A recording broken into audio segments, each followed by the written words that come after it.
조기 은퇴라는 말은 오랫동안 직장인들의 가슴속에서 자유와 해방의 상징처럼 자리해왔다. 힘든 상사의 눈치를 보며 하루하루를 버티는 삶 속에서 더 일찍 회사를 떠나 마음껏 자신이 원하는 삶을 누리는 상상은 달콤하기만 하다.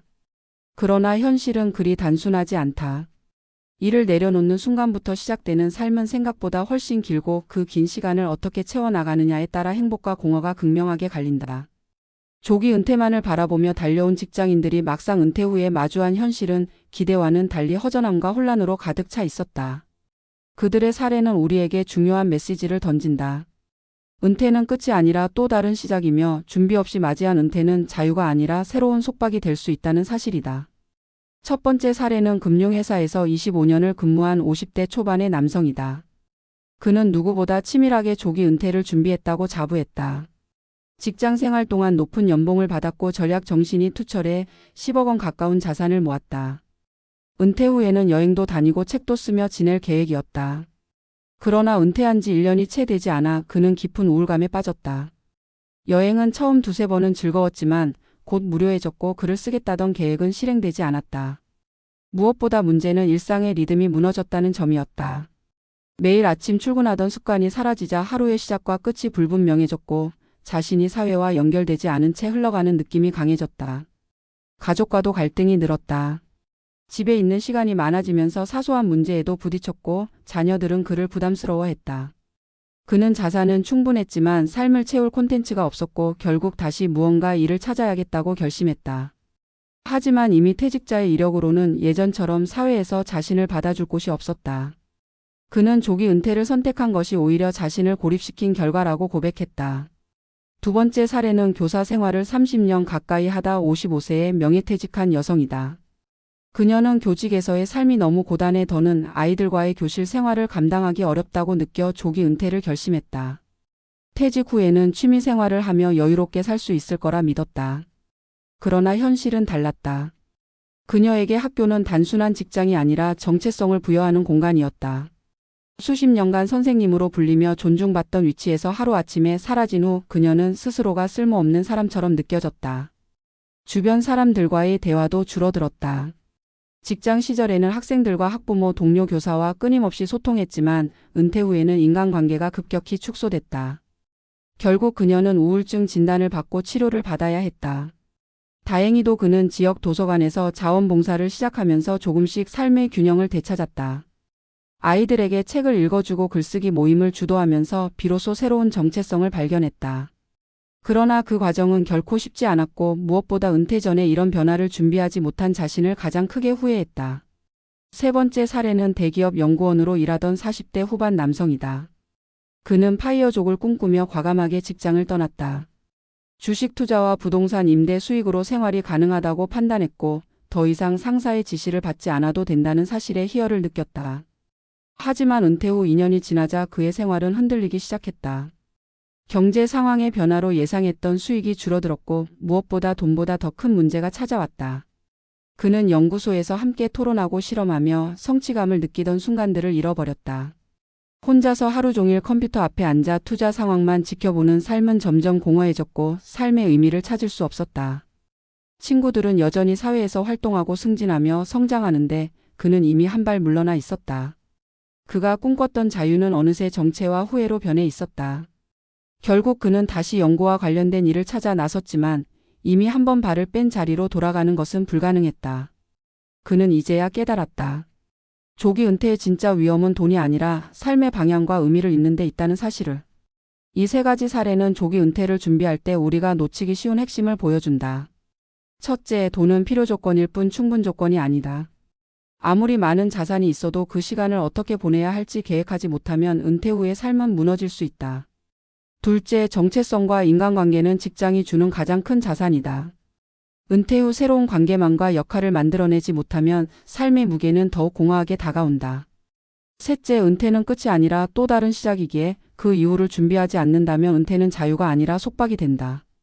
우리는 종종 조기 은퇴라는 목표 자체에 매몰되지만 중요한 것은 얼마나 빨리 퇴직하는가가 아니라 퇴직 후 무엇을 하며 살 것인가다. 조기 은퇴만을 바라보던 직장인들이 후회하는 목소리는 우리 모두에게 경고처럼 다가온다. 은퇴는 단순히 직장을 그만두는 사건이 아니라 앞으로 수십 년을 살아갈 방식에 대한 결정이다. 재정적 준비는 물론 중요하지만 그보다 더 중요한 것은 은퇴 이후의 삶을 어떻게 설계할지, 어떤 역할과 의미를 가질지 고민하는 것이다. 스스로의 정체성을 잃지 않고 여전히 사회와 연결되며 자신이 보람을 느낄 수 있는 무언가를 찾는 과정이 없다면 은퇴 후의 시간은 길고 고통스러운 방황이 될 수 있다. 결국 조기 은퇴의 본질은 시간을 벌어 더 나은 삶을 살자는 데 있다. 그러나 그 시간이 공허하게 흘러간다면 조기 은퇴는 축복이 아니라 덫이 될 수밖에 없다. 따라서 우리는 묻지 않을 수 없다. 조기 은퇴를 꿈꾸는 것이 중요한가? 아니면 은퇴 이후의 삶을 어떻게 살아갈지 준비하는 것이 더 중요한가? 사례들이 보여주듯 정답은 분명하다. 은퇴는 속도가 아니라 방향의 문제다. 방향을 잃은 은퇴는 자유가 아닌 속박이고 준비된 은퇴만이 진짜 삶으로 이어진다. 조기 은퇴를 둘러싼 환상과 현실의 괴리는 단순히 개인의 선택에서 비롯된 문제가 아니다. 사회 구조와 직장 문화 그리고 우리가 성공과 행복을 정의하는 방식이 복합적으로 얽혀 있다. 직장인들은 오랜 기간 반복되는 업무와 상사의 압박, 불확실한 미래에 지쳐 조기 은퇴를 해방의 수단으로 여긴다. 그러나 정작 중요한 것은 은퇴 그 자체가 아니라 은퇴 이후의 삶을 어떻게 설계하느냐에 있다. 이는 단순히 여유 자금을 확보하는 문제를 넘어 존재의 의미와 정체성, 사회적 관계망을 어떻게 이어갈 것인가의 문제로 이어진다.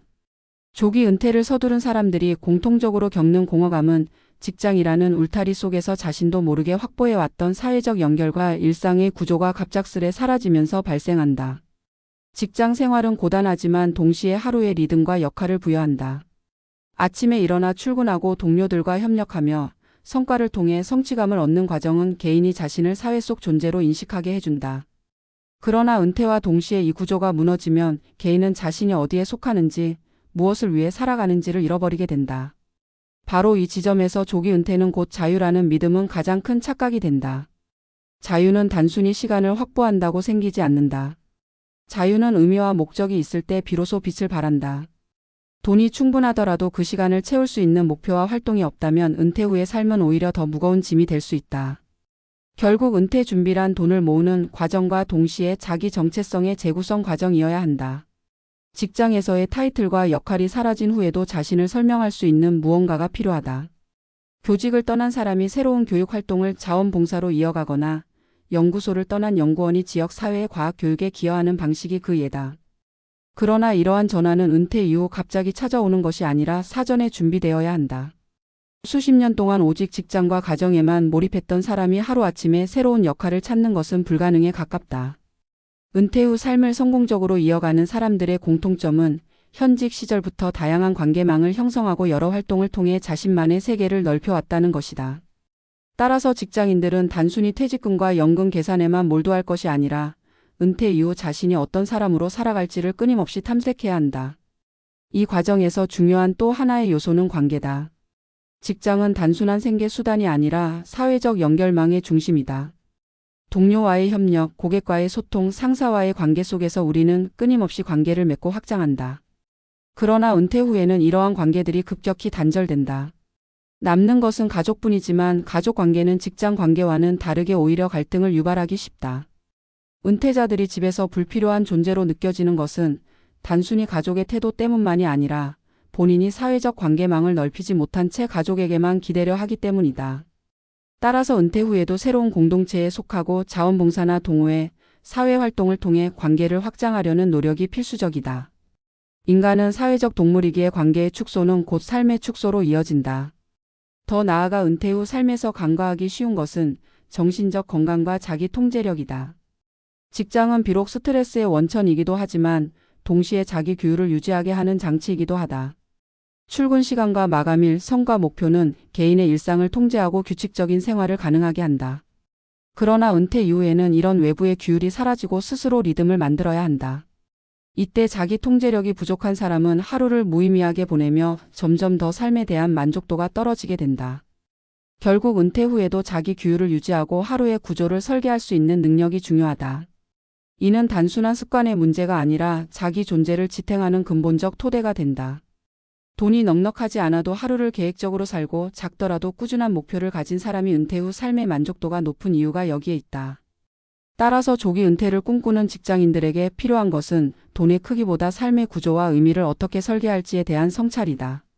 물론 재정적 기반은 기본이다. 은퇴 후 생활비와 의료비를 감당하지 못하면 어떤 계획도 무너진다. 그러나 돈만으로는 은퇴 후 삶을 지탱할 수 없다. 돈은 단지 삶을 가능하게 하는 도구일 뿐 삶의 방향을 제시해 주지는 않는다. 방향은 오직 스스로의 탐색과 준비를 통해서만 만들어진다.